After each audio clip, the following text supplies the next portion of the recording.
الحمد لله الذي أبدع الأفلاك والأرضين،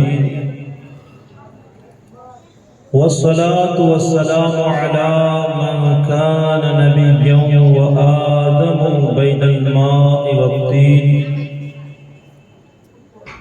وعلى آله وأصحابه أجمعين، أما بعد فأعوذ بالله من الشيطان الرجيم. بسم الله الرحمن الرحيم.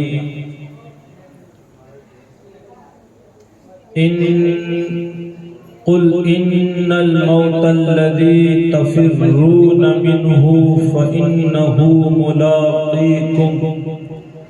آمنت بالله صدق الله مولانا العظيم وصدق رسوله النبي الأمين المكين الكريم، ونحن على ذلك لمن الشاهدين والشاكرين والذاكرين والحمد لله رب العالمين. چمک تجھ سے پاتے ہیں سب پانے والے، میرا دل بھی چمکا دے چمکانے والے. برستا نہیں دیکھ کر ابر رحمت، بدو پر بھی برسا دے برسانے والے. میں مجرم ہوں آقا مجھے ساتھ لے لو، کہ رستے میں ہے جا بجا تھانے والے. اور تو زندہ ہے واللہ، تو زندہ ہے واللہ، میری چشم عالم سے چھپ جانے والے. تیرا کھائیں تیرے غلاموں سے الجھے، ہے منکر عجب کھانے گرانے والے. رضا نفس دشمن ہے دم میں نہ آنا، کہاں تو نے دیکھے ہیں چندرانے والے. بلغ العلا بکمالہ کشف الدجا بجمالہ، حسنت جمیع خصالہ صلوا علیہ وآلہ وسلموا تسلیما. اللہم صلی علی سیدنا مولانا محمد مبارک وسلم. صلاۃ و سلام علیک یا رسول اللہ صلی اللہ تعالی علیہ وسلم. معزز مکرم قابل احترام حافظ و قاری مبارک صاحب، نائب امام چشتیہ مسجد، اور ہمارے بھائی مولانا شمس الدین صاحب جو المقام میں امامت کرتے ہیں، اس کے علاوہ حاجی صاحبان، جوان دوستو، پردہ نشین ماؤ بہنوں، عزیز بچوں، السلام علیکم ورحمۃ اللہ وبرکاتہ. اب جیسا کہ بچے ذرا جانتے ہیں کہ آج کی جو محفل ہے وہ خصوصاً مرحوم میر مصطفیٰ بھائی کے ایصال ثواب کے لیے رکھی گئی ہے. اللہ پاک کی بارگاہ میں خاص دعا ہے، اللہ تبارک و تعالیٰ ان کی مغفرت فرمائے، اللہ ان کی قبر پہ بے پناہ رحمتیں برکتیں نازل فرمائے، اللہ ان کے درجات میں بلندیاں عطا فرمائے، اللہ ہم سب کو بھی اپنی آخرت کی تیاری کی توفیق عطا فرمائے. آئیے میں نے جو آیت کریمہ تلاوت کی اس کے اوپر کچھ روشنی ڈالوں. اس سے پہلے ایک کلام کے 3 اشعار آپ تک پہنچا رہا ہوں. بڑے پیارے سے اشعار ہیں، سنیں توجہ کے ساتھ اور کچھ نہ کچھ درس سیکھنے کی کوشش کریں. دعا ہے اللہ تعالیٰ مجھے حق بولنے، آپ کو سننے، ہم سب کو اللہ عمل کرنے کی توفیق و رفیق عطا فرمائے. ایک مرتبہ سارے مرد حضرات مل کر کے درود پاک پڑھ دیں. اللہم صلی علی صلاۃ و سلام علیک یا رسول اللہ صلی اللہ تعالی علیہ وسلم. ہو سکے تو مل کر پڑھنے کی کوشش کریں. اللہ اللہ بندے ہر دم اللہ، اللہ اللہ بندے ہر دم اللہ، اللہ اللہ بندے ہر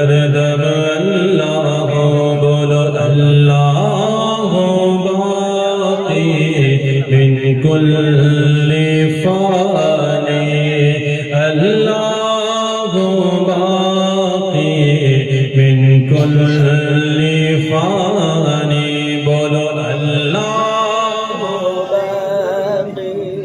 من کل فانی، سارے لوگ مل کے اللہ باقی من کل فانی بولو اللہ من کل فانی، نہ کچھ تیرا نہ کچھ میرا او غافل انسان، سب کچھ جانے جان بوجھ کر بنا ہے کیوں انجان، نہ کچھ تیرا نہ کچھ میرا اے غافل انسان، سب کچھ جانے جان بوجھ کر بنا ہے کیوں انجان، دارا اور سکندر جیسے شہنشاہ عالی شان، دارا اور سکندر جیسے شہنشاہ عالی شان، لاکھوں من مٹی میں سو گئے بڑے بڑے سلطان، تیری کیا اوقات ہے بندے کچھ بھی نہیں گئے تو، اللہ باقی من کل فانی بولو اللہ باقی من کل فانی۔ اب سارے لوگ خاموش کے خاموش بیٹھے ہیں، واقعی میں صرف باقی رہنے والی ذات کس کی ہے؟ خدا کی، ورنہ ہر چیز فنا ہو جائے گی۔ ذرا بلند آواز سے مل کے پڑھیں اللہ باقی من کل فانی بولو اللہ باقی من کل فانی، تیرا میرا جیون جیسے چلتے پھرتے ساغے، جوں جوں بڑھتی جائے عمریا جیون گھٹتا جائے، تیرا میرا جیون جیسے چلتے پھرتے ساغے، جوں جوں بڑھتی جائے عمریا جیون گھٹتا جائے، موت کھڑی ہے سر پہ تیرے جانے کب آ جائے، ایک سانس کا پنچھی ہے تو کون تجھے سمجھائے، رہ جائے گا پنجرا خالی، رہ جائے گا پنجرا خالی، اڑ جائے گی روح، اللہ باقی من کل فانی بولو اللہ باقی من کل فانی بولو اللہ باقی من کل فانی، تنہا قبر میں ہوگا تیرا کوئی نہ ہوگا میر، اللہ ہی اللہ بول سلامت جیون باجی جی، تنہا قبر میں ہوگا تیرا کوئی نہ ہوگا میر، اللہ ہی اللہ بول سلامت جیون باجی جی، ڈھلتا سورج روز سنائے تجھے فنا کے گیت، نیند سے آنکھیں کھول تمنا کیسی ہے یہ پریت، اللہ تیرا جاگ رہا ہے، اللہ تیرا جاگ رہا ہے اور سوتا ہے تو، اللہ باقی من کل فانی بولو اللہ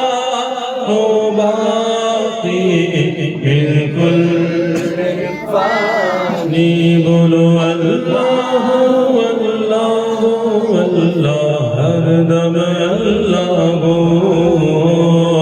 اللہ اللہ بندے ہر دم اللہ اللہ باقی من کل فانی. درود پاک پڑھیں. اللہم صلی علی صلاۃ والسلام علیک یا رسول اللہ صلی اللہ تعالی علیہ وسلم. تھوڑی دیر کے لیے آپ خاص میری طرف توجہ کریں. میں نے آج خطبے میں جو آیت کریمہ تلاوت کی ہے، پاک پروردگار عالم ارشاد فرماتا ہے قل ان الموت الذی تفرون منہ فانہ ملاقیکم. ذرا توجہ کیجئے گا. اللہ پاک پروردگار عالم ارشاد فرماتا ہے کہ تم فرماؤ وہ موت جس سے تم بھاگتے ہو وہ تو ضرور تمہیں ملنی ہے. وہ موت جس سے تم بھاگتے ہو وہ تو تمہیں ضرور ملنی ہے.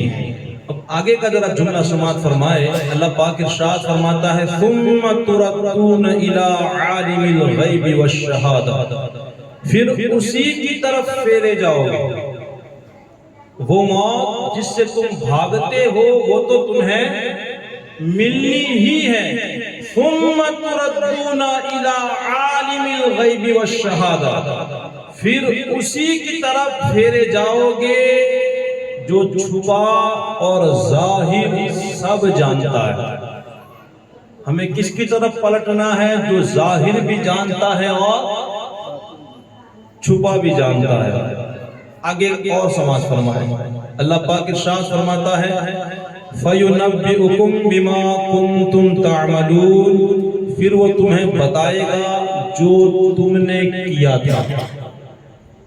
ہم نے جو بھی اجالوں میں، اندھیروں میں، میدان میں، تنہائیوں میں، گھروں میں بیٹھ کر، اکیلے میں جو بھی کیا، اللہ پاک سب کچھ ہمیں بتائے گا کہ ہم نے کیا کیا. اب پوری آیت کریمہ گویا ہمیں کیا پیغام دے رہی ہے کہ قل ان الموت الذی تفرون منہ فانہ ملاقیکم ثم تردون الی عالم الغیب والشہادہ فینبئکم بما کنتم تعملون. اے محبوب آپ فرمائیے وہ موت جس سے تم بھاگتے ہو اس موت سے تم بھاگ سکتے نہیں، وہ تو تمہیں ملنی ہی ملنی ہے. اور اس کے بعد پھر تم پلٹ کے جانا ہے اللہ کی بارگاہ میں، اس کی بارگاہ میں پلٹنا ہے. اللہ نے دو چیزوں کا ذکر فرمایا کہ جو ظاہر بھی جانتا ہے اور چھپا بھی جانتا ہے، اور پھر وہ بتائے گا ہمیں کہ ہم نے کیا کیا. آج تک دنیا کے اندر کوئی موت سے بچا؟ بھئی کوئی بچا ہے؟ ادھر ادھر آپ نہ دیکھیں، تھوڑی دیر کے لیے آپ میری طرف توجہ کریں. موت سے آج تک کوئی بچا نہیں ہے اور نہ ہی کوئی بچ سکتا ہے. اگر کوئی اس سے بچنے کی کوشش کرے تو وہ بے وقوف ہے. کوئی سمجھ لے کہ چلو ہم موت سے بچ جائے، اگر اس کو اللہ کی طرف سے مہلت ہے تو کوئی حادثہ بھی ہو جائے تو اللہ اسے بچا لے گا. لیکن کوئی یہ سوچ لے کہ مجھے مرنا ہی نہیں ہے تو یہ کیا ہے؟ بے وقوفی ہے. کیونکہ قرآن کا کھلا اعلان ہے کہ ہر نفس کو موت کا مزہ چکھنا. اور اللہ پاک پروردگار عالم سورہ نساء میں ارشاد فرماتا ہے کہ وہ موت تم جہاں کہیں رہو وہ تمہیں ضرور ملے گی، چاہے تم مضبوط قلعوں میں چھپ جاؤ. کس چیز کا ذکر کیا؟ مضبوط. اگر قلعوں میں بھی بندہ چھپ جائے لیکن موت سے بچ سکتا اب یاد رکھیں اللہ تبارک و تعالی جسے مارنا چاہے پوری دنیا مل کر کے اسے بچا سکتی نہیں، پوری دنیا مل کر نہیں بچا سکتی، اور اگر خدا کسی کو بچانا چاہے تو پوری دنیا مل کے اس کو مار سکتی۔ اس بات پہ ایمان بالکل مضبوط بنا لے، کیسا ماحول ہو، کتنے دشمنوں کے تم بیچ میں ہیں، کیسی حکومتیں ہیں، لوگ سازشیں کر رہے ہیں، اس کی فکر میں نہ رہے۔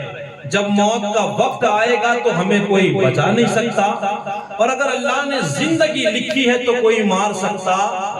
اس کے لیے سب کچھ پہلے سے فکس ہے۔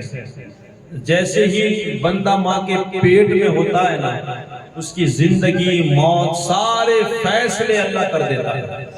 لوح محفوظ پر سب کچھ محفوظ کر دیا جاتا ہے، وہ کتنا کھانے والا ہے، کہاں مرنے والا ہے، کتنی زندگی اس کے لیے ہے، سب کچھ۔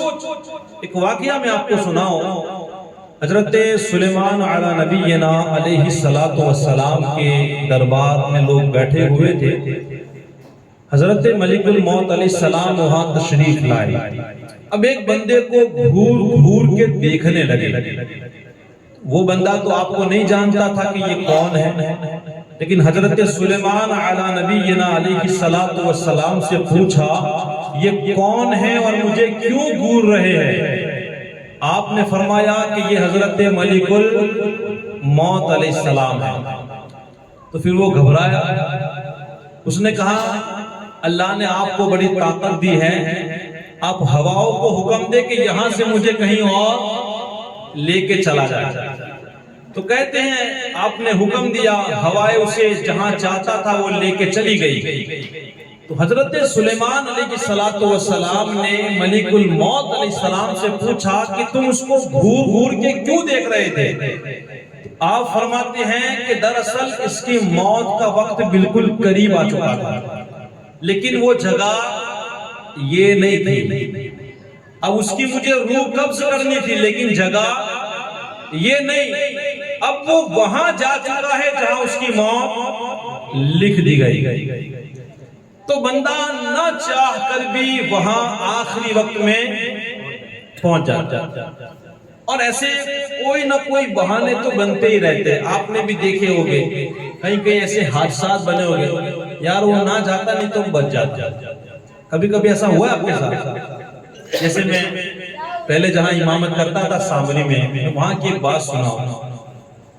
محلے کے اندر کبھی بوڑھے مرتے ہیں، کبھی بچے مرتے ہیں، ان کی موت سے اتنا صدمہ نہیں پہنچتا جتنی ایک جوان کی موت سے پہنچتا ہے۔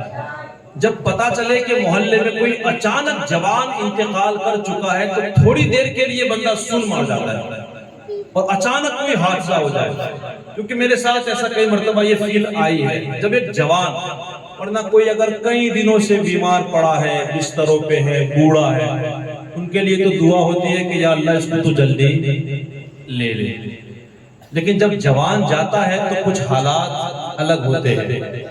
تو وہاں ایک بندہ تھا، اب دن رات پیسوں کے پیچھے بھاگ رہا ہے، دن میں بھی وردیا ہے، اور رات کو اس کی نوکری کیا تھی؟ وہ پیپر ڈالتا تھا۔ اب یہاں صبح پہنچانے ہیں، کیونکہ یہاں بھی لوگوں کو گھر گھر بانٹنے، تو جو پیک اپ بھر کے آتا ہے اس کو تو بتاؤ کتنی جلدی صبح میں لے کے آنا پڑے گا۔ یہ اس کی نوکری تھی۔ اب نائٹ کی ایک تو روزانہ وہ پیپر لے کے آنا ہے، اور پھر صبح میں پھر بڑھ دیا۔ اب لوگ سمجھاتے بھی کہ بھائی اتنا دوڑنا اچھا، ہاں دنیا کے لیے اتنا دوڑنا، صبح شام رات دن ایک کر دینا، اور آخرت کے لیے کچھ نہیں۔ اب اس کے باپ نے بھی سمجھایا کہ بیٹا ایسا ہو تو نائٹ کی نوکری آپ چھوڑ دو، اب دن میں تو کام کرتے ہو۔ اس نے کہا چلو ٹھیک ہے، آج کی رات میں صرف چلا جاتا ہوں۔ اس نے کیا کہا؟ میں اس وقت وہی امامت کرتا رہا۔ اس نے کہا کہ چلو میں آج کی رات چلا جاتا ہوں۔ تو اس نے ابا کو بھی ساتھ میں لیا کہ ابا آج چلو، میں چھلا تو دن ہے۔ تو کہا چلو ٹھیک ہے بیٹا، آج میں تمہارے ساتھ چلتا ہوں۔ اب وہ لوگ رات کو نکلے۔ اب ہائی وے پہ 3 پٹے ہوتے، کہیں کہیں پہ ہو سکتا ہے بڑا ہو تو زیادہ ہو، لیکن زیادہ تر یہ کرجن والا ہے اس پہ 3 پٹے ہیں، تو کبھی کبھی بندہ پہلے پٹے سے تیزی کے ساتھ سائڈ کاٹ کے تیسرے پہ چلا جاتا ہے، کبھی تیسرے سے بندہ دوسرے پہ، کبھی پہلے پہ، بے بھاگ لوگ جاتے ہیں۔ اب وہ جو چل رہا تھا شاید پہلے پٹے پہ تھا، اب آگے کوئی ایسی بڑی گاڑی تھی جس سے دکھ نہیں سکتا تھا کہ اس کے آگے کیا گاڑی ہے۔ اب وہ ادھر سے جب اس نے سوچا کہ ادھر تیسرے پٹے سے میں سائڈ کاٹ لوں، لیکن تیسرے پٹے پہ ایک ٹیمپو بگڑا تھا، وہ کھڑا تھا۔ اب وہ تو اچانک دکھ سکتا نہیں، بڑی تیزی کے ساتھ اب جیسے ہی اس نے نکالا تو وہ سامنے ہی کھڑا ہے۔ اس نے سوچا کہ بھئی اب بریک مارتا ہے تو بھی کم سے کم اور تو جائے گا۔ اب اس نے پھر سائیڈ مارنے کی کوشش کی تو جو کونا تھا، آخری کونا ٹیمپو کا، وہ گاڑی کے ساتھ ٹکرایا۔ قسم خدا کی، جانتے ہو اس کے حالات کیسے بنے؟ جو پک اپ کا کانچ کے جو بغل کا جو سپورٹ آتا ہے، دیکھا گیا، دیکھنے والوں نے کہا کہ وہ پترا ایسا مڑا کہ اس کی اکھی گردن الگ ہو گئی، اکھی گردن۔ اور اس کا باپ جانتے ہو وہ اسی کی سیٹ میں ہاتھ دے کر کے بیٹھا تھا، تو اس کا پورا ہاتھ درود پاک پڑھیں۔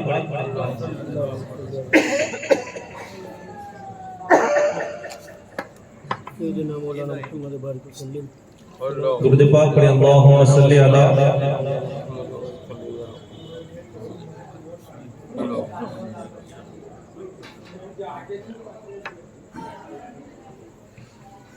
اس کا پورا سر تن سے جدا ہو گیا اور اس کے باپ کا ایک ہاتھ کٹا۔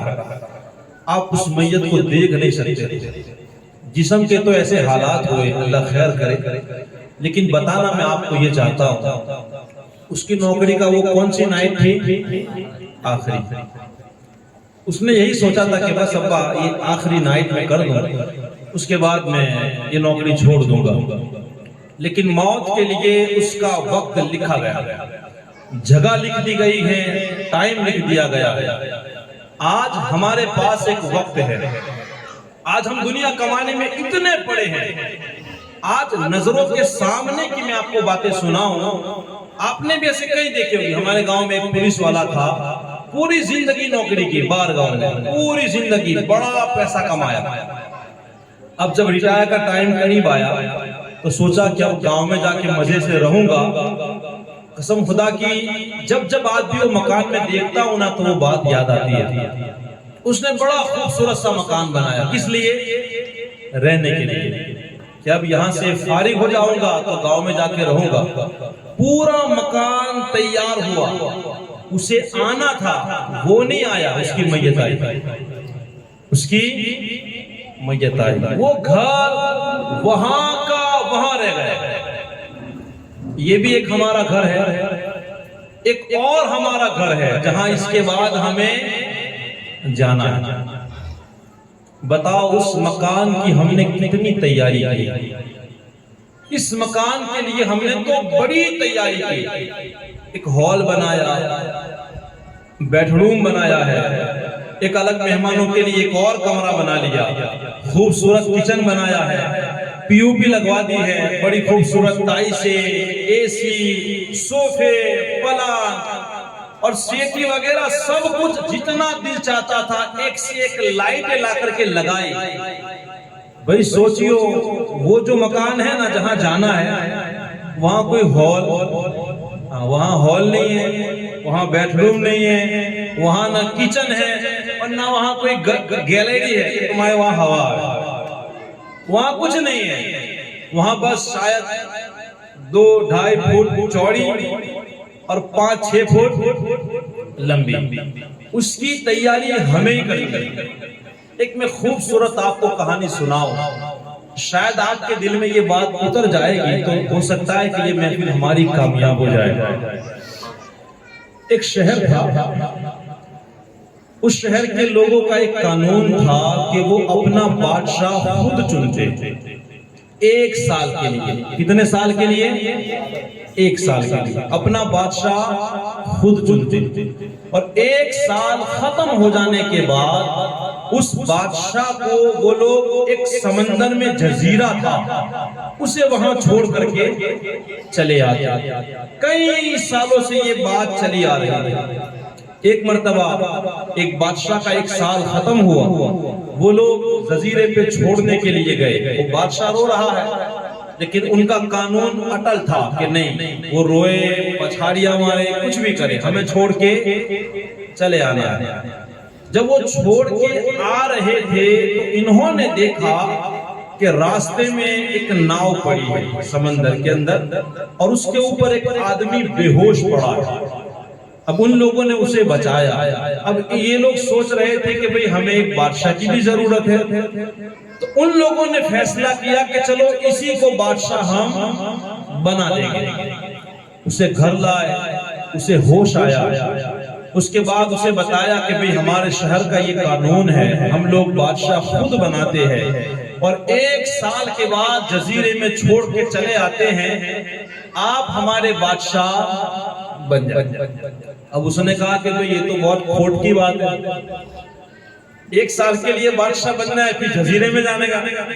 ان لوگوں نے بڑی ضد کی, کہا آپ بادشاہت ملے گی, سب کچھ آپ کے اختیار میں دے دیا جائے گا 1 سال کے لیے. بڑی منتیں کی, بڑی ضد کی. وہ بڑا ہوشیار تھا. کیا تھا؟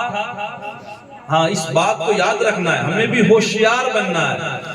وہ بڑا ہوشیار تھا. اس نے کہا چلو ٹھیک ہے, آپ اتنی ضد کرتے ہو تو میں بادشاہ بن جاتا ہوں. وہ بادشاہ بن گئے. ابھی چند دن گزرے, 2 3 یا 5 دن گزرے, وہ بے چین تھا. وہ اس فکر میں تھا کہ 1 سال کے بعد میرا کیا ہوگا. ابھی چند دن گزرے کہ اس نے چند لوگوں کو اکٹھا کیا, اور اکٹھا کرنے کے بعد سب کو حکم دیا کہ چلو ہم جزیرہ دیکھنے جائیں گے. جو 1 سال کے بعد مجھے دیکھنا ہے, میں کیوں نہ ابھی وہ دیکھ لوں. کہتے ہیں کہ ہم سب مل کر کے وہ جزیرے پہ جائے گا. بادشاہ تھا, اس کا حکم کون نہیں مانتا.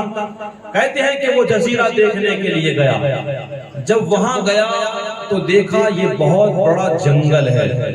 جیسے ہی دیکھا کہیں کھوپڑیاں پڑی ہے, کہیں ہڈیاں پڑی ہے, کہیں ڈھانچے پڑے ہیں. اس نے جنگلی جانور دیکھے, ایک سے ایک اس نے چرندے اور پرندے دیکھے پھاڑنے والے. وہ سمجھ گیا کہ 1 سال کے بعد میرے حالات بھی, یہ کھوپڑیاں انہی بادشاہوں کی ہے جنہوں نے 1 سال تک حکومت کی. 1 سال کے بعد میرے حالات بھی ایسے ہی بننے والے ہیں. وہ جب واپس آیا تو اس نے ایک فوج تیار کی اور کہا جاؤ جزیرے پر جتنے پھاڑنے والے درندے چرندے پرندے ہیں سب کو مار گراؤ, سب کو مار گراؤ. اس نے سب کو کام پہ لگا دیا. کہتے ہیں کہ 1 ڈیڑھ 2 مہینے میں جتنے چرندے پرندے تھے سب کو اس نے مار گرایا. اس کے بعد 1-2 مہینے گزر گئے. اس نے پھر حکم دیا, کہا جاؤ ادھر ادھر جہاں کہیں درخت لگے ہیں اسے کاٹ کر بالکل راستے بناؤ, خوبصورت باغات بناؤ, کھیتی کرو, ایسے سامان تیار کرو. کہتے ہیں یہ سب کی تیاریاں شروع ہونے لگی. وہاں کھیتی ہو, ایسے میدان بنانے لگے, باغات بنانے لگے, اچھے پیڑ پودے اگانے لگے. اس کے بعد اس نے بکریاں, گائے, ایک سے ایک جو پالتو جانور تھے اس نے وہاں چھوڑنا شروع کر دیا. اس کام کے بعد اس نے وہاں مکان تعمیرات کرائے, جو بھی زندگی کی ضرورتیں چیزیں تھی اس نے وہاں بنانا شروع کر دیا. یہ کام کرتے کرتے کرتے کرتے یوں سمجھو کہ اس کا سال پورا ہوا. اب 1 سال پورا ہوا, وہ جو بڑے بڑے لوگ تھے اس کے پاس آئے, کہا کہ تمہارا وقت ختم ہوا ہے, چلو ہم تمہیں اس جزیرے پہ چھوڑ کے چلے آئے. اب سارے بادشاہ رو رہے تھے. جب جزیرے میں جانے کی باری آتی تو سارے کیا کرتے, روتے. لیکن یہ ہنس رہا تھا. جب یہ جانے لگا یہ ہنس رہا تھا. لوگ پوچھ رہے ہیں کہ بھائی ابھی تک تو جتنے گئے سب رو رہے تھے, لیکن کیا بات ہے تم ہنس رہے ہو. کہا کہ وہ لوگ بے وقوف تھے, انہوں نے اپنے 1 سال کے بعد کی زندگی کا سوچا میں جہاں جا رہا ہوں وہ جزیرہ نہیں، الحمدللہ ایک خوبصورت شہر بن چکا ہے۔ ذرا اونچی آواز سے بولے آپ، ایک خوبصورت شہر بن چکا ہے۔ یہ سننے میں ایک کہانی ہے، مگر ہماری زندگی سے اتنا لگاؤ ہے، ہماری جب زندگی کا وقت ختم ہوگا ہمیں بھی چند لوگ اپنے کاندھوں پہ سجا کر اٹھا کر ایک جزیرے میں چھوڑ کے آئیں گے جنہیں دنیا قبرستان کہتے ہیں۔ اس گھٹے میں ہمیں بھی لوگ رکھ دیں گے اور اس کے بعد ہمیں طے کرنا ہے کہ ہمیں اسے سوارنا ہے یا پھر انہیں گلشن بنانا ہے۔ آپ دیکھیں ہم کیا چاہتے ہیں، ہم وہاں اپنا جسم سلامت رکھنا ہے یا پھر ہماری بھی کھوپڑیاں بنانی ہے۔ ہم بھی چاہتے ہیں کہ ہماری ہڈیاں ہو جائے، ہمارے جسموں کو کیڑے مکوڑے کھا جائے، یا ہم یہ چاہتے ہیں کہ قبر ہمیں اتنا دبائے کہ ہماری پسلیاں ادھر سے ادھر ہو جائے، یا ہم یہ چاہتے ہیں کہ جب ہم مرے تو ہمارے لبوں پہ، ہماری آنکھوں میں آنسو نہیں بلکہ ہمارے لبوں پہ مسکان ہو۔ اب یہ ہمیں طے کرنا ہے کہ اس جزیرے کو ہمیں آباد کرنا ہے یا نہیں۔ جس طرح ان بادشاہوں نے کیا کیا، مخمل پہ بستروں پہ سوتے رہے، عالیشان بنگلوں میں رہتے رہے، ایک سے ایک کھانا کھاتے رہے۔ انہوں نے 1 سال کے بعد کی زندگی کا سوچا، کوئی فکر نہیں کی۔ ان کے حالات کیا بنے آپ نے سنا۔ اور جس نے 1 سال کے اندر نہ نئے اس نے کپڑے پہنے، نہ اچھا کھانا کھایا، نہ وہ چین سے سویا، وہ اسی فکر میں لگا رہا کہ 1 سال کے بعد میرا کیا ہوگا۔ تو ہمیں اسی کی طرح یہی سوچنا ہے کہ ابھی چھوڑو، مرنے کے بعد ہمارا۔ لیکن وہ بیوقوف بادشاہ تھے نا، ہماری زندگی بالکل ان کے جیسی ہی ہے۔ ہمیں اسی مکان کو بنانے میں لگا ہے، بندہ بوڑھا ہے لیکن اسے ابھی مکان خریدنا ہے۔ یہ حالات ہے ہماری قوم کے، بندہ بوڑھا ہو چکا ہے، ہم کہتے ہیں بھائی زندگی ختم ہوئی، حضرت ابھی تو پوتے کی شادی کرنے کی ہے، بیٹے کی نہیں، کس کی؟ پوتے، یعنی اسے فکر ہی نہیں ہے کہ اسے مرنا ہے۔ اتنا بے فاق، نہ مرنے کے بعد کی زندگی کا ہم ذرہ برابر بھی نہیں سوچتے، اور نہ موت کی کیا بات بیان کروں۔ اللہ اکبر، موت ہی ایک ایسی ڈراؤنی اور اتنی تکلیف والی چیز ہے، مرنے کے بعد تو اللہ خیر کرے۔ موت کے حوالے سے حضرت موسیٰ علیہ نبینا علیہ السلام سے اللہ نے پوچھا، اے موسیٰ یہ بتاؤ کہ تم نے موت کو کیسے پایا۔ سنیں اللہ کے کلیم نے کیا ارشاد فرمایا۔ اللہ فرماتا ہے کہ اے موسیٰ تم نے موت کو کیسے پایا۔ حضرت موسیٰ علیہ السلام کہتے ہیں اے میرے مالک، ایسا لگا جیسے جانور، یعنی زندہ جانور کے جسم سے چمڑا ادھیڑا جاتا ہے۔ ایک چھوٹی سی چمڑی آپ جسم کی نکال کر کے دیکھیں کہ کتنی تکلیف ہوتی ہے۔ موت کے وقت کیسی تکلیف ہوگی؟ آپ مثال دے رہے ہیں جیسے زندہ آدمی کی کھال کھینچی جائے۔ حضرت عیسیٰ علیہ نبینا علیہ السلام جب موت کا ذکر سنتے لکھتے ہیں کہ ان کے جسموں سے خون کے قطرے ٹپکنے لگتے تھے۔ یہ تو اللہ والے لوگ ہیں، اور ہمارے آقا کریم صلی اللہ علیہ وسلم تو فرماتے ہیں کہ اگر یہ جانور جان جائے موت کو تو تمہیں کوئی تگڑا جانور کھانے کو نہیں ملے گا۔ یہ موت کو جانور جانتے نہیں، لیکن انسان تو اتنا جانتا ہے، پھر بھی کیا بتائے۔ اگر جانور جان لے کہ موت کیا چیز ہے تو آقا فرماتے ہیں کہ کوئی تمہیں تگڑا جانور کھانے کو نہیں ملے گا۔ حضرت عیسیٰ علیہ نبینا علیہ السلام کا گزر ایک چرواہے کے پاس سے ہوا۔ اس نے آپ سے کہا کہ حضرت دیکھیں نا یہ اونٹ بہت شرارت کرتا ہے، بہت مستی، بہت دھمال کرتا ہے۔ حضرت عیسیٰ علیہ السلام اس اونٹ کے قریب گئے، اور قریب جانے کے بعد اس کے کان میں کچھ کہا، اس کے کان میں کچھ کہا، آگے چلے گئے۔ جب چند دنوں کے بعد حضرت عیسیٰ علیہ السلام واپس آئے، وہ چرواہا کہنے لگا کہ حضور آپ نے اس کے کان میں کیا کہا؟ یہ مستی تو چھوڑو، اس نے کھانا بھی چھوڑ دیا۔ آپ نے ایسی کیا بات کہہ دی کہ اس نے کھانا تک چھوڑ دیا؟ مستی تو بہت دور کی بات ہے۔ حضرت عیسیٰ علیہ السلام فرماتے ہیں کہ میں نے اسے زیادہ کچھ نہیں کہا، صرف اتنا کہا کہ کیوں مستی کرتا ہے، تجھے ایک دن مرنا ہے، تجھے ایک دن۔ میرے آقا کریم صلی اللہ علیہ وسلم یہی فرماتے ہیں اگر جانور جان جائے کہ موت کیا چیز ہے تو تمہیں کوئی تگڑا جانور کھانے کو نہیں ملے گا۔ فکر نہ کرے، ابھی سن رہے ہیں، وہ وقت آئے گا تو ہم دیکھ بھی لیں گے کہ کیسی تکلیف ہوتی ہے۔ صحیح بات ہے، وہ وقت آنا ہی آنا ہے، ایسا نہیں ہے کہ وہ وقت بھاگ جانے والا ہے۔ میری آپ کی سب کی زندگی میں ایک بندہ تھا، جو بھی مرتا اسے پوچھتا بھئی کیسا لگ رہا ہے، جو بھی مرتا نے اس کو پوچھتا وہ۔ آپ بھی کبھی توفیق ملے تو کسی مردے کو پوچھو مر رہا ہو تو کہ بھائی کیا فیلنگ ہو رہی ہے تجھے، کیسا محسوس ہو رہا ہے، ہو سکتا ہے کہ شاید تمہیں کوئی کام کی بات بتا دے۔ تو وہ انسان جس کو بھی دیکھتا پوچھتا بھئی کیسا لگ رہا ہے، کیسا لگ رہا ہے۔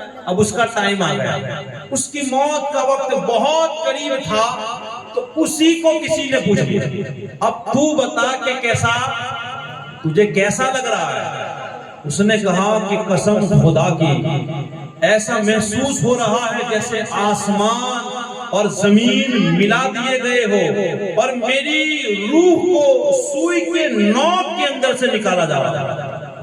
اب جو چیز جہاں سے نکل نہیں سکتی اگر اسے وہاں سے نکالا جائے، آپ بتائیں کہ اس کے کیا حالات بنے گا۔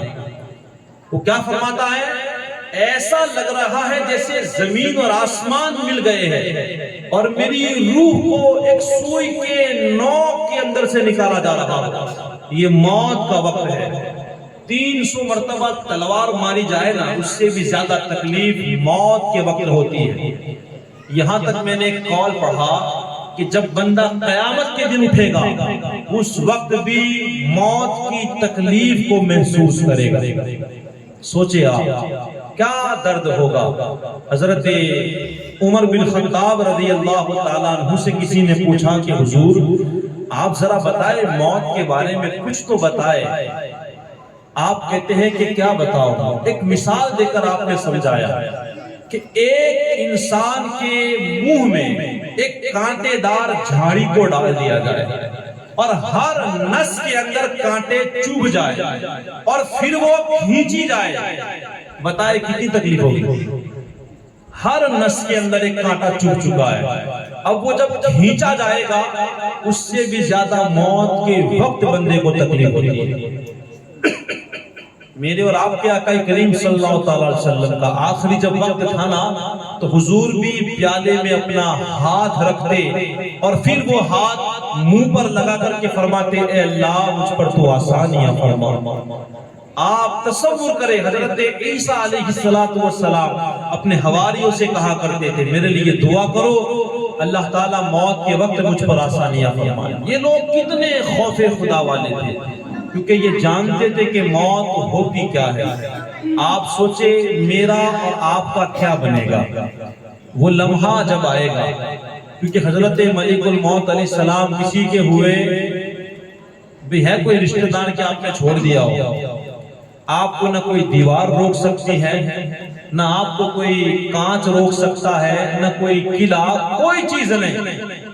آپ سیفٹی کرو نہیں، آپ گولی کو روک سکتے ہو، آپ بم کو روک سکتے ہو، آپ میسائل کو روک لو، لیکن ملک الموت علیہ السلام کو روک سکتے انہیں کون روکے گا؟ آپ چاہے ہزاروں کی تعداد میں حکومت کے بیچ میں کھڑے ہو جاؤ انہیں کوئی روک سکتا؟ وہ کہتے ہیں نا کہ ایک بادشاہ تھا، بڑا تکبر تھا اس کے سینے میں، ایک مرتبہ اس کے دل نے چاہا کہ لاؤ میں ذرا سیر کروں، آگے بھی فوج ہے پیچھے بھی فوج ہے۔ اس نے ایک سے ایک لباس منگوائے، ایک خوبصورت لباس پسند کیا، ایک سے ایک گھوڑے لائے گئے، ایک خوبصورت گھوڑا اس نے پسند کیا، بڑی شان و شوکت کے ساتھ تکبرانہ لہجے میں وہ جا رہا ہے، اوپر دیکھنے کے لیے تیار۔ اب راستے میں ایک فقیر سے ملاقات ہوئی، اس فقیر نے سپاہیوں سے کہا کہ بولے مجھے بادشاہ سے کچھ بات کرنی ہے۔ تو سپاہیوں نے کہا کہ چلو ہٹو، ہمارا بادشاہ تم سے بات نہیں کرے گا۔ اس نے بڑی ضد کی، وہ ہٹنے کے لیے تیار نہ ہوا۔ آخر کار وہ جھک گئے، بادشاہ تک خبر پہنچائی۔ بادشاہ نے کہا ٹھیک ہے، کوئی ضروری کام ہے؟ کہا ہاں بہت ضروری کام بتا رہا ہے۔ کہاں لے آؤ؟ بادشاہ کے جب گھوڑے کے قریب وہ فقیر کو لایا گیا، بادشاہ نے کہا بتاؤ کیا ضروری بات ہے؟ کہا ایسے نہیں بتاؤں گا، ذرا تیرا کان تجھے نیچے کرنا پڑے گا۔ اب آپ کے نیچے بندہ کتنا ہی نیچے والا بندہ ہو، اگر کوئی ہمیں یہ کہہ دینا کہ بہت ضروری بات لے کے آیا ہو، تو بندہ کچھ بھی کرے وہ جھک جائے، کام چھوڑ کے بھی اس کے پاس، کیونکہ وہ بات ہی اس نے ایسے کر دیا کہ بہت ضروری کام ہے۔ تو بادشاہ نے کہا کہ ایسا ہے۔ اب بادشاہ نے جیسے ہی اپنا سر نیچے کیا، حضرت ملک الموت علیہ السلام نے کان میں اتنا کہا کہ میں کوئی فقیر نہیں، میں اللہ کا معصوم فرشتہ ملک الموت علیہ السلام ہوں اور تیری روح قبض کرنے کے لیے آیا ہوں۔ اتنا سننا تھا کہ اس کے ہوش اڑ گئے۔ آج بھی موت کی خبر سن کے اچھوں کے ہوش اڑ جاتے ہیں۔ آج لوگ عمل نہیں کرتے، کہاں دیکھا جائے گا دیکھا جائے گا، لیکن پوچھو اس بندے سے جس کے آنکھوں کے سامنے موت گھوم رہی ہے، اس کے بعد پچھتاوے کے علاوہ کچھ ہاتھ آ سکتا؟ آج ہی وقت ہے، جو کرنا ہو آپ کر دیں۔ وہ اللہ کے ایک معصوم، اللہ کے ایک بندے تھے، جب بھی قبرستان کو دیکھتے فوراً اتر کر کے نماز پڑھتے۔ تو کبھی کبھی مریدوں نے پوچھ لیا کہ حضرت آپ جب قبر کو دیکھتے ہو نماز پڑھتے ہو؟ آپ نے بڑی خوبصورت بات کہی۔ آپ فرماتے ہیں کہ میں ان کو جب دیکھتا ہوں یہ خیال آتا ہے یہ چاہ کر بھی نماز نہیں پڑھ سکتے، یہ چاہ کر بھی اللہ کو سجدہ نہیں کر سکتے، یہ چاہ کر بھی ایک مرتبہ تسبیح نہیں پڑھ سکتے۔ اللہ نے مجھے آج موقع دیا، میں کیوں نہ سجدہ کر دوں؟ آج میرے پاس، آپ کے پاس وقت ہے، ٹائم ہے، ہم جتنا چاہے درود پڑھ سکتے ہیں، ہم جتنا چاہے نماز پڑھ سکتے ہیں، ہم جتنا چاہے قرآن کی تلاوت کر سکتے ہیں، ہم جتنا چاہے خیرات کر سکتے ہیں، ہم جتنا چاہے نیکیاں کما سکتے ہیں، لیکن یاد رکھ لینا مرنے کے بعد ایک مرتبہ سبحان اللہ کہنے کا بھی اللہ موقع۔ میری مائیں بہنیں سنیں، اس دنیا کی زینت میں نہ مشغول ہو جائے اور اپنی آخرت کو برباد نہ کرو، آج بھی وقت ہے۔ الحمدللہ موت کے بارے میں آخر کیا کہا جائے، ایک بڑی خوبصورت بات ذہن میں آئی۔ میرے اور آپ کے آقا کریم صلی اللہ علیہ وسلم سے ماں عائشہ صدیقہ رضی اللہ تعالی عنہ نے پوچھا کہ یا رسول اللہ صلی اللہ تعالی علیہ وسلم، کیا کوئی ایسا انسان بھی ہے جو شہید نہ ہوا ہو مگر اللہ اس کا حشر شہیدوں کے ساتھ فرمائے؟ کیا کوئی ایسا انسان بھی ہے؟ تو میرے اور آپ کے آقا کریم صلی اللہ علیہ وسلم ارشاد فرماتے ہیں کہ ہاں، اگر کوئی انسان ایک دن میں 20 مرتبہ موت کو یاد کرے گا، اللہ اس کا حساب شہیدوں کے ساتھ فرمائے گا۔ ذرا محبت سے بولے آپ، کتنی مرتبہ یاد کرنا ہے بھئی؟ یاد کرو گے؟ ہاتھ اٹھاؤ، کون کون کرے گا؟ بھئی فائدہ ہے، ٹھیک ہے آپ نہ یاد کرو تب بھی موت تو آپ کو یاد ضرور کرنے والی ہے، لیکن اگر ہم نے یہ عادت بنا لی، میں تو کہتا ہوں ایک میری طرف سے کیا کہتے ہو، نصیحت والی بات ہے، یاد کرنے کا فارمولا ہو سکے تو 20 ایسے الارم رکھ دو، ایسے بھی رکھے جاتے ہیں کہ اوپر لکھ کے آتا ہے، کچھ بندے ایسے ہوتے ہیں جنہیں یاد نہیں رہتا تو وہ الارم رکھتے ہیں اور اس پہ لکھ دیتے ہیں، جیسے کہ اب صبح 11 بجے کا الارم کون رکھے گا، لیکن 11 بجے اگر الارم بجا اس پہ لکھا رہتا ہے اتنے بجے مجھے ہاسپٹل جانا ہے، تو اس کو فوراً کیا ہوتا ہے، یاد آ جاتا ہے کہ بھئی دیکھو۔ تو اس کے ذریعہ 20 ایسے الارم رکھو کہ اس میں لکھا ہو کہ ہمیں موت کو یاد کرنا۔ آپ انشاءاللہ 20 مرتبہ موت کو یاد بھی کر لو گے اور اس کے بدلے میں اللہ کیا انعام دے گا، اللہ شہیدوں کے ساتھ حساب فرمائے گا۔ صرف موت کو یاد کرنے کے بہت فائدے ہیں۔ ماں عائشہ صدیقہ رضی اللہ تعالیٰ عنہ کے پاس ایک عورت آئی، اس نے کہا کہ اما صاحبہ میرا دل بہت سخت ہو چکا ہے، کوئی عمل بتائے، ایسا عمل کہ میرا دل نرم ہو جائے۔ آج ہمارا دل کی حالات بھی ایسے ہی ہے۔ تو آپ نے کہا کہ جاؤ موت کو یاد کیا کرو۔ کہتے ہیں کہ وہ خاتون چند دن کے بعد آئی اور آ کر کے آپ کا شکر ادا کیا کہ میرا دل نرم ہو چکا ہے۔ یہ فائدے ہیں۔ حضرت انس رضی اللہ تعالیٰ عنہ آپ کہتے ہیں کہ اللہ کے پیارے رسول صلی اللہ علیہ وسلم ارشاد فرماتے ہیں جو بندہ موت کو یاد کرے گا فائدہ یہ ہوگا وہ گناہوں سے دور ہوگا اور دنیا کی بے رغبتی بڑھے گی، آخرت کی طرف ہو جائے گا اور گناہوں سے دور ہو جائے گا۔ چند لوگ بیٹھ کر کے ہنس رہے تھے، میرے آقا کا وہاں سے گزر ہوا، آپ کے ساتھ ایک صحابی بھی تھے۔ حضور صلی اللہ علیہ وسلم نے ارشاد فرمایا کہ وہ جو لوگ ہنس رہے ہیں ان کے پاس جاؤ اور اس چیز کا ذکر کرو جو لذتوں کو مٹا دیتی ہے۔ اکثروا من ذکر حاتم اللذات۔ تو اس صحابی نے کہا یا رسول اللہ مگر یہ تو بتائے کہ وہ چیز ہے کیا، میں کس چیز کا جا کر کے ذکر کروں؟ آقا کریم صلی اللہ علیہ وسلم فرماتے ہیں جا کر کے موت کا ذکر کرو۔ کس چیز کا؟ یہ فائدہ ہے، موت کو یاد کرنے کے یہ فائدے ہیں۔ دل نرم ہوتا ہے، بندہ گناہوں سے دور رہتا ہے، دنیا میں اس کا دل لگتا نہیں ہے، آخرت کی تیاری کرنے کے وہ موڈ میں بنتا ہے۔ ایسے کئی فائدے ہیں۔ حضرت عبداللہ ابن عمر رضی اللہ تعالیٰ آپ فرماتے ہیں کہ میں 10واں انسان حضور کے پاس موجود تھا۔ ایک انصاری صحابی نے پوچھا کہ یا رسول اللہ صلی اللہ تعالیٰ علیہ وسلم سب سے عقل مند اور ہوشیار انسان کون ہے؟ تو میرے اور آپ کے آقا کریم صلی اللہ علیہ وسلم نے ارشاد فرمایا سب سے ہوشیار انسان وہ ہے جو موت کو یاد کر کے اس کی تیاری کرتا ہے۔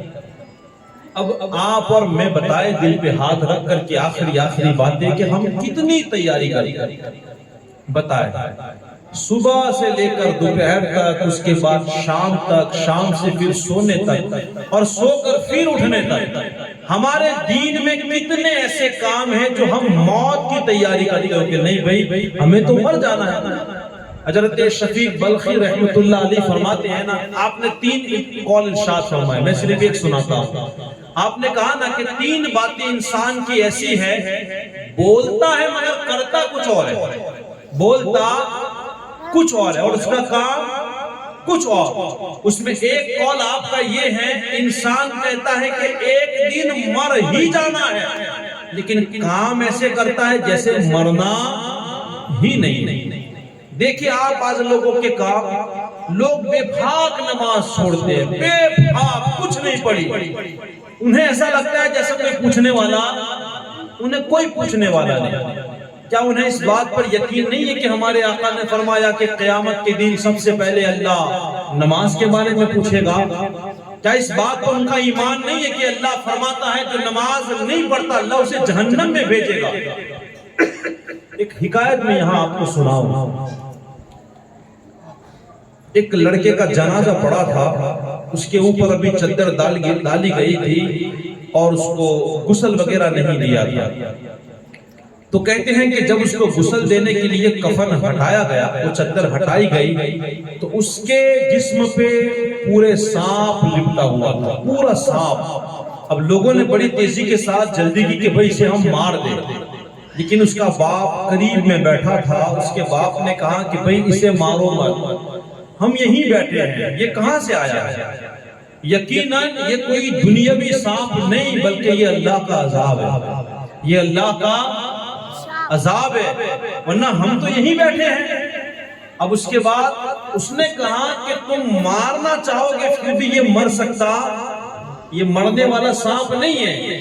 وہ قریب گیا، قریب جانے کے بعد اس سانپ سے کہنے لگا اے سانپ مجھے یقین ہے کہ تو اللہ تبارک و تعالیٰ کی طرف سے میرے بچے پر مسلط ہو چکا ہے، خدا کی طرف سے، لیکن ہم تجھے گزارش کرتے ہیں ہمیں حضور کی سنت کے مطابق میرے بیٹے کو ہمیں غسل دینے کا تو موقع دے، ہمیں کفن دینے کا موقع دے۔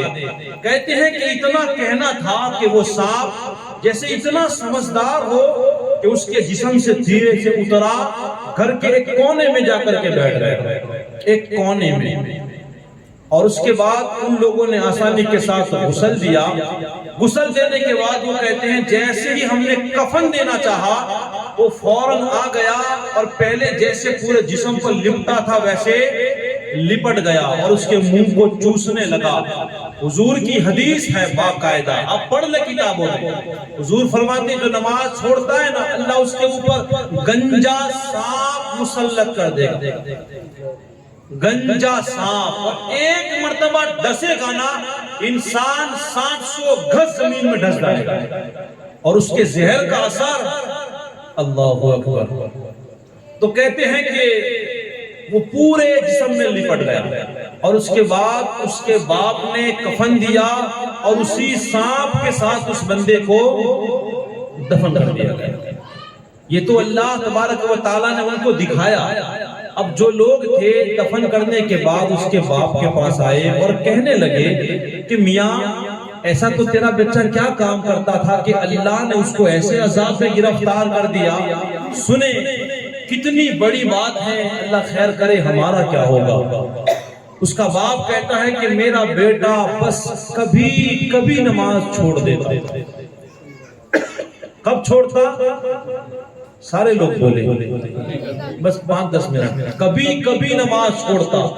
اب وہ لوگ سوچے جو ہمیشہ نماز چھوڑتے ہیں، آپ جانتے ہو باتیں تو اتنی ہے کہ گھنٹوں نکل جائے، اتنی باتیں تو ہے، کتنی آپ کو میں سناؤں۔ نماز ہی جو نہیں پڑھتا کتنا بیکار انسان ہے، میں نے جمعہ میں بھی آپ کو بتایا تھا۔ ایک اور آج ذکر کرتا ہوں، حضرت موسیٰ علیہ السلام کے پاس ایک خاتون آئی، آ کر کے اس نے کہا کہ میں اللہ کی بارگاہ میں توبہ کرنا چاہتی ہوں، کیا میری توبہ قبول ہو جائے گی؟ میں نے بہت بڑا گناہ کیا ہے۔ تو آپ نے کہا یہ تو بتا تیرا گناہ کیا ہے؟ تو اس نے کہا کہ میں نے پہلا گناہ یہ کرایا کہ میں نے زنا کرایا، اور زنا کرانے کے بعد جو بچہ ہوا میں نے اسے مار دیا۔ آپ اتنے جلال میں آئے کہ آپ نے ارشاد فرمایا کہ تو یہاں سے چلی جا، چلی جا، کہیں ایسا نہ ہو کہ تیری وجہ سے مجھ پر عذاب نازل نہ ہو جائے، اللہ کا جلال مجھ پہ نہ برس پڑے، اللہ کا قہر۔ وہ عورت روتی ہوئی چلی گئی، بس اس کے جانے کی دیر تھی کہ حضرت جبرائیل علیہ السلام تشریف لائے۔ اور ذرا سنیں یہ بات، حضرت جبرائیل علیہ السلام نے کہا کہ اے اللہ کے کلیم آپ نے اسے کیوں بھگا دیا؟ تو آپ نے فرمایا کیا آپ نے نہیں دیکھا وہ کتنی گنہگار ہے، کتنا بڑا اس نے گناہ کیا ہے؟ تو آپ نے فرمایا کہ میں تمہیں اس سے بھی بڑا گنہگار نہ بتاؤں؟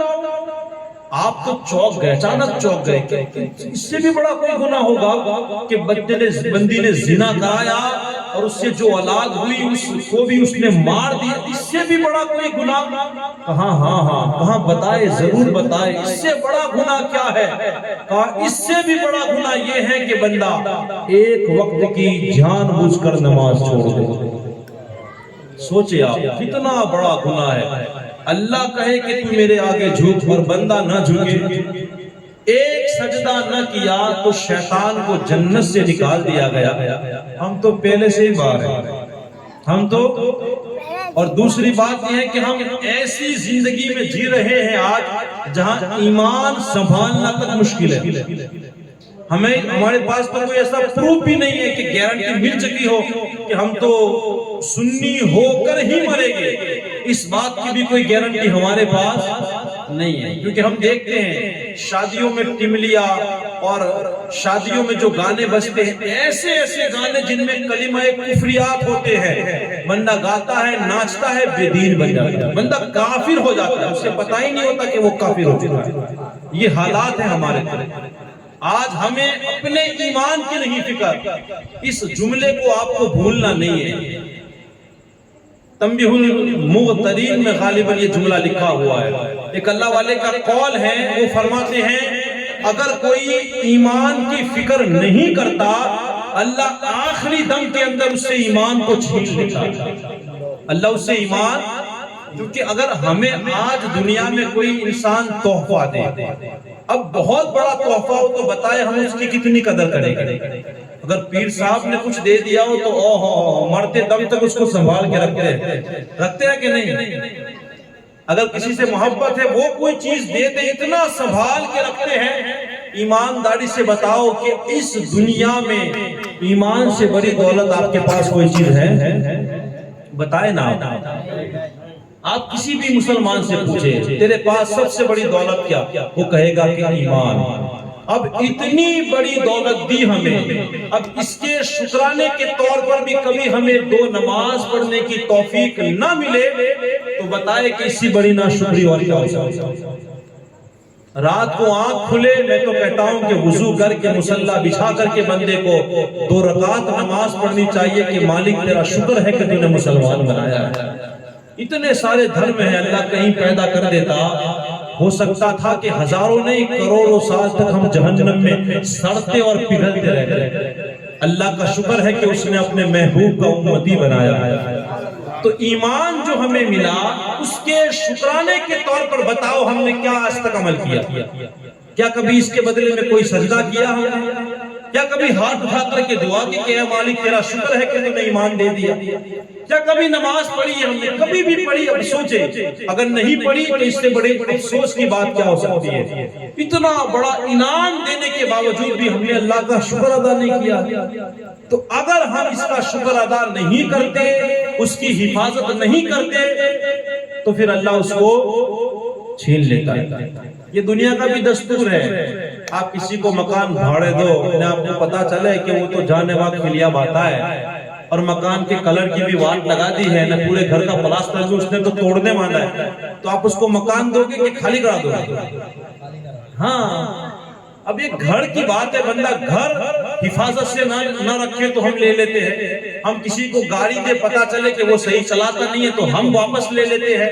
تو یہ تو ایمان ہے، اس سے بڑی کوئی دولت تو خدا را بس ایمان اللہ نے دیا، اسی شکرانے کے اندر میں تو کہتا ہوں کہ اللہ کے احکام کی پابندی کر لیا کرے، نمازوں کی پابندی کرے، رمضان میں روزوں کی پابندی کرے، قرآن پڑھتے نہیں آتا قرآن سیکھ لے، اپنے پڑوسیوں کے ساتھ حسن اخلاق سے رہے، اپنے ماں باپ کی عزت کرے، اپنے اولاد کی اچھی تربیت کرے۔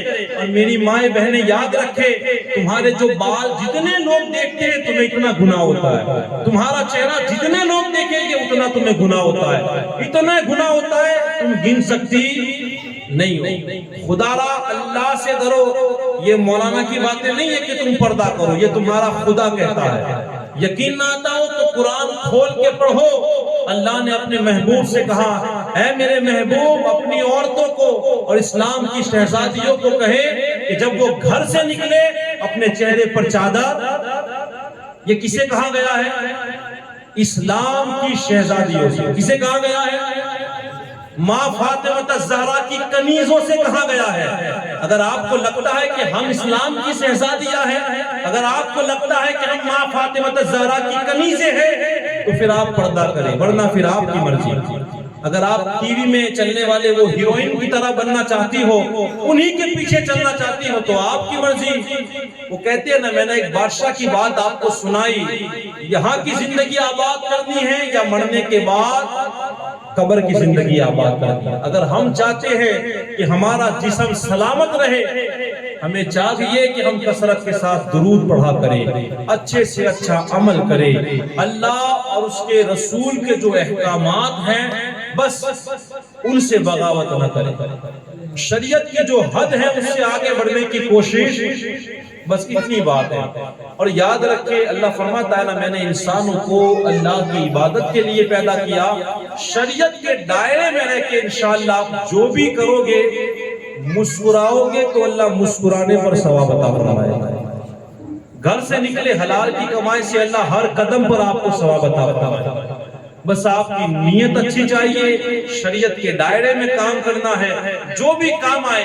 2 آپشن ہے، اسلام ہمیں کہتا ہے یا نہیں کہتا۔ اگر اللہ اس کے رسول سے پیار ہے بس اسی پہ اڑ جائیے، اگر اللہ اس کے رسول کو پسند نہیں ہے تو وہ کام چھوڑ دے، چاہے تمہارے سماج کا وہ رواج ہی کیوں نہ ہو۔ لوگوں کی فکر نہ کرے. لوگ کچھ نہیں کہنے والے. ارے بھائی لوگ کچھ کہنے والے، تمہاری زیارت ہوگی نا تو کھائے گے بھی، اور دال میں نمک کم ہے یہ بھی کہے گے.